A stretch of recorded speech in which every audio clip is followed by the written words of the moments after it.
Now, Lebanon's Hezbollah group has said that it launched explosive-laden drones at military targets in Tel Aviv, in which the Israeli rescuers said that 5 people were injured in the incident. Hezbollah, in a statement, then said it carried out an air offensive with a squadron of attack drones against sensitive military points in the city of Tel Aviv. According to medics, Tel Aviv suburbs of Bnei Brak and Ramat Gan area were hit in the missile attack on central Israel. They said that the victims were all hit by shrapnel. However, the IDF said that one surface-to-surface missile fired from Lebanon was intercepted by air defenses, and the fragments from the interception impacted the 2 Tel Aviv suburbs, causing a fire and extensive damage to surrounding buildings and vehicles. The IDF said that both the injuries and damages were caused by fragments of an intercepted missile. However, Israeli police later contradicted the military's claimed interception. Tel Aviv Police Chief Chaim Sargorov confirmed that the incident involved a direct hit from a heavy rocket, not an intercepted missile as the military had claimed.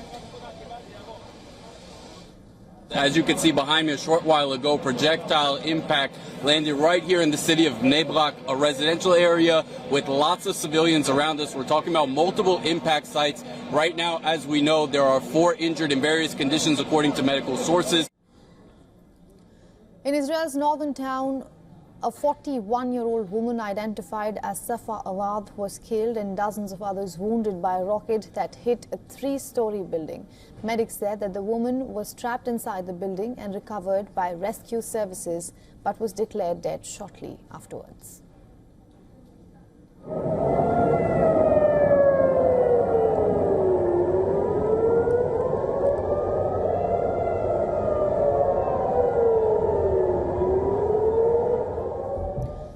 According to the IDF, Hezbollah fired around 100 projectiles into northern Israel, with some intercepted by air defenses while others fell in open areas. Some of the rockets impacted in towns, causing damage to a building in the border city of Kiryat Shmona. Meanwhile, the Prime Minister Benjamin Netanyahu has said that Israel will continue to operate against Iran-backed Hezbollah even if a ceasefire deal is reached. The Israeli Prime Minister told the parliament that there was no evidence that Hezbollah would respect any truce. So to keep the armed group from rebuilding, the Israeli army will be forced to ensure security in the north and systematically carry out operations against Hezbollah.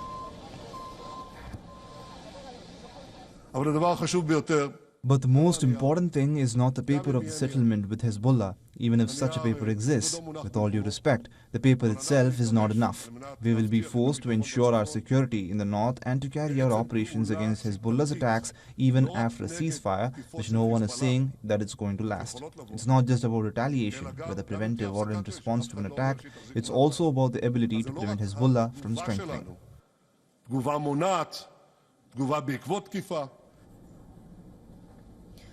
Furthermore, Israel launched a new bombing raid on central Beirut on Monday, killing at least 5 people. Lebanon's health ministry said at least 31 people were wounded in the attack in a densely populated residential area, which is close to the UN headquarters, the parliament and the Prime Minister's office and several embassies as well.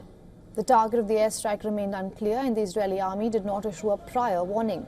The strike came following reports that the US envoy has delayed his visit for the ceasefire talks.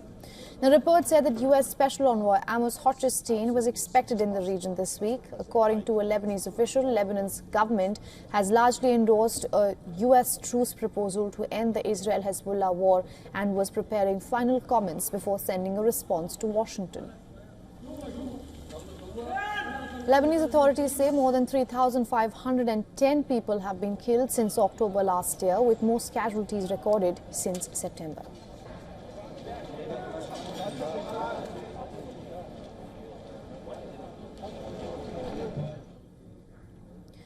And to get us some perspective, we are now being joined by Alex Treman, the CEO of Jerusalem Bureau Chief of Jewish News Syndicate. He's joining us live from Jerusalem.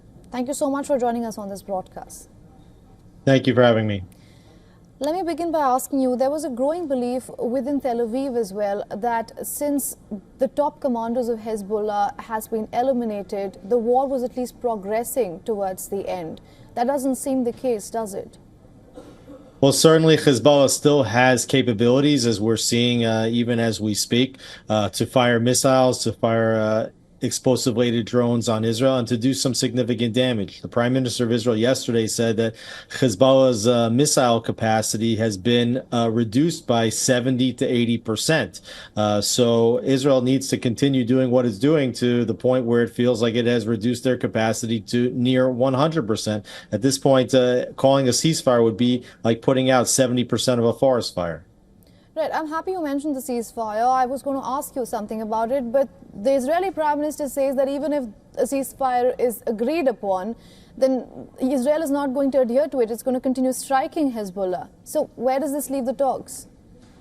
Well, I think that what Netanyahu was saying was that even if such a ceasefire would exist, which doesn't currently exist, even though they're talking about it, the last time there was a ceasefire, it was backed up by UN Security Council Resolution 1701, which called for UNIFIL, called for international forces to maintain the ceasefire and to guarantee that Hezbollah would not operate south of the Litani River, but they never did that. So what Netanyahu was saying is that the ceasefires that are being proposed right now don't give Israel the opportunity and the ability to operate in southern Lebanon if they see that Hezbollah is active there, such that I think that we are pretty far away from a ceasefire, despite what many of the international media are reporting.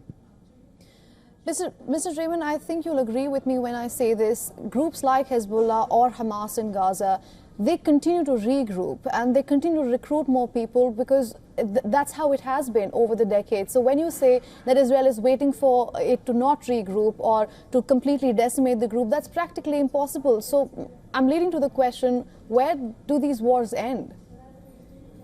Well, I think that the war in Gaza is close to over. I mean, they've degraded Hezbollah's military capabilities. You can have individuals that say they're part of Hamas, but as long as they have tunnels, as long as they have rockets and they can keep firing, that's what continues the war. So if Israel continues to take away their rocket capabilities and take away the ability of them to hide hostages in tunnels, even if you have people that are radicalized, you're still not at the point of a war. Part of a war is not just the people and the ideology, it's also the capabilities to inflict damage. And that's the only part that Israel can try to guarantee that it can do, is to reduce the capabilities. When it comes to Hezbollah, they've reduced some 70% of the capabilities, but clearly you can see from what's going on in Israel yesterday, today, over the last several weeks, that it's not enough, that Israel is not comfortable yet that Hezbollah cannot still attack the country. So therefore, they're going to continue doing what they're doing until that capability is drawn down further. Right, Mr. Raymond, before I let you go, I want to address a UN report that came in a few days ago where the UN Special Committee found that Israel's warfare methods in Gaza were consistent with a genocide. In fact, they categorically said that starvation is being used as a weapon of war, which again is a violation of the rules of war. Your thoughts?